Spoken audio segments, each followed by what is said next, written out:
She'd seen enough missing persons cases to know how they usually ended: a shallow grave in the woods, a wallet ditched by a river, sometimes just silence, permanent and unsolved. But this one wasn't usual.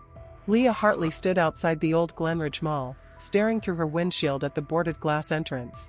The file said the kid's name was Eli Smith, 22, part-time guard, vanished 5 nights ago during a solo night shift. No distress call. No tampered locks. Just never clocked out. The cops had already been through the basics, checked security feeds, walked the perimeter, shrugged, and filed it cold. But Leah didn't like missing endings. Something in her stomach twisted as she stepped out of her car. Not nerves, more like instinct. That low, humming wrongness that made skin crawl before the brain caught up. She unlocked the front doors with a rusted key the property manager had handed her with a warning: power sketchy. Don't stay long.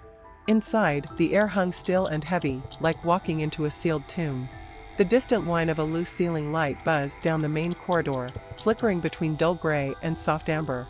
Her boots echoed against the tiled floor, and for a mall that had been abandoned for years, it felt freshly dead. No dust. No graffiti.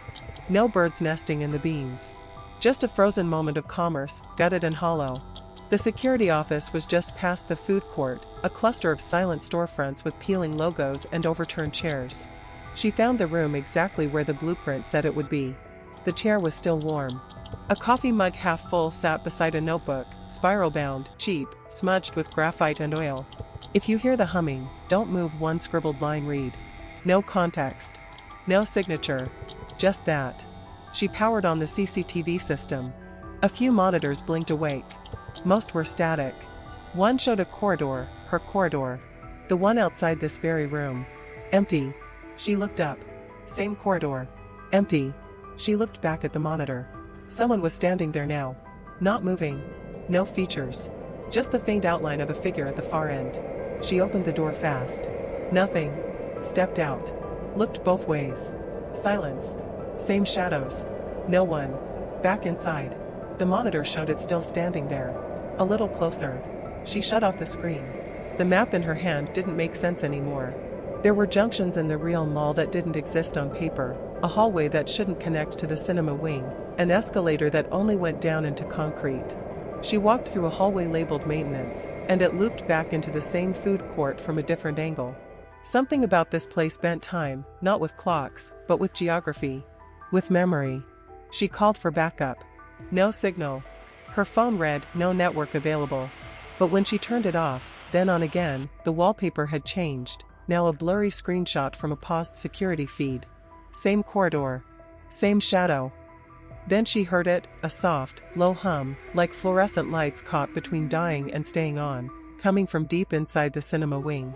Her flashlight pulsed, then dimmed. She should have left then. Should have run. But she walked toward the sound instead, notebook in her jacket, gun still holstered. And somewhere deep in the theater halls, rows of empty velvet seats waited, and not all of them were empty anymore.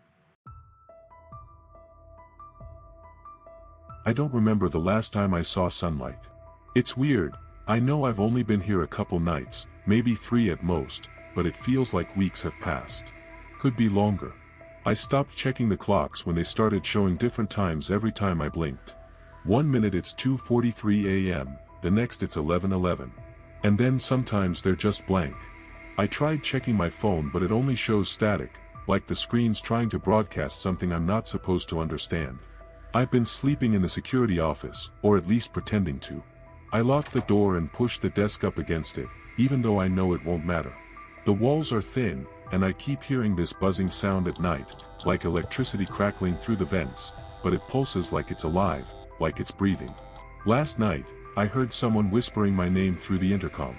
Just my name. Over and over again. Not yelling. Not angry. Just calm, steady, like they've been waiting. I haven't seen anyone in here since the first night. But the mall has a way of making you feel like you're not alone. There's always footsteps in the food court. A shadow in the reflection that doesn't match yours.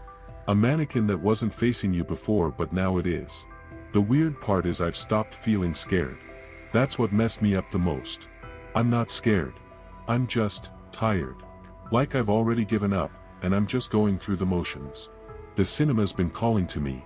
I don't mean that metaphorically. I mean the speakers in the lobby turned on by themselves earlier and started playing the same voice that whispered my name. Only now it said, "You left something behind." and I don't know why, but I believed it. So I went. Seat C12. That's where I sat every time we came here back in high school. I didn't expect anything to actually be there, but there was. My old hoodie. The one I lost senior year. Folded neatly, like someone had just washed it. There was a note inside the pocket. Not handwritten. Printed, like a receipt. "You belong here now. But it's okay. We can make it stop." After that, everything started glitching. The layout of the mall didn't just change, it looped. I'd walk through one hallway and end up back at the same spot like I never moved. The floors rearranged when I wasn't looking. The lights flickered in patterns I swear were trying to spell something out in Morse. I couldn't keep track of what was real and what was another hallucination. I started hearing my mom's voice. My friend's laughter. A girl I used to love. All of it fake. All of it perfectly clear. I found myself in the old service tunnels under the mall. Places even the blueprints forgot. And in one of the farthest, coldest corners, behind a sealed door with no hinges, no knob, just open, was a room with a folding chair, a flashlight that didn't work, and a handgun. Just sitting there. Like it had been waiting for me all this time. There was a message scratched into the concrete wall. No paper this time. Just deep gouges. "This is the only way out." It made sense. Too much sense. Everything had led here. I thought maybe if I sat long enough, the answer would change. But it didn't. Nothing changed. Not the darkness, not the silence, not the weight pressing down on my chest like my body didn't want to be here anymore. So I picked it up. And I didn't feel scared. Not even for a second. Just tired. So fucking tired. And then I pulled the trigger.